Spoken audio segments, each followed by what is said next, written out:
ఈ ఎండాకాలంలో మన స్కిన్ మరింత గ్లో అవ్వటానికి ఇంట్లోనే ఒక మంచి పౌడర్‌ని తయారు చేస్తున్నా. ఇందులోకి మనము కందిపప్పు, పెసరపప్పు, శనగపప్పు, ఇందులోనే మనము పెసలు కూడా వేసుకోవాలి. ఇవన్నీ సేమ్ క్వాంటిటీ అన్నమాట. ఇందులోనే మనము గులాబీ రేకుల్ని ఎండపెట్టి వేసాము.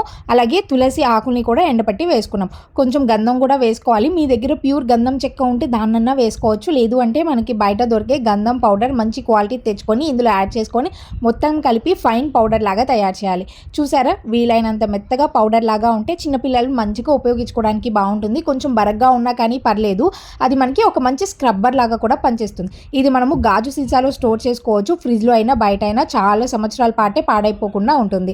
మీకు ఎప్పుడు కావాలంటే అప్పుడు కొంచెం పెరుగు, లేదు అంటే మీగడి, పాలు, రోజ్ వాటర్ ఎందులో అన్నా మిక్స్ చేసుకోవచ్చు. లేదు అంటే ప్లెయిన్ వాటర్లో అయినా మిక్స్ చేసి ఒక 2 మినిట్స్ ఆగి తర్వాత చేతికి, కాళ్ళకి, అలాగే మన ఫేస్కి కూడా మంచిగా స్క్రబ్ చేసుకొని ఒక 10 నిమిషాలు తర్వాత మంచిగా స్నానం చేస్తే ఎంత బాగుంటుందో ఉపయోగపడే వాళ్ళకి షేర్ చేసి డెఫినెట్గా ట్రై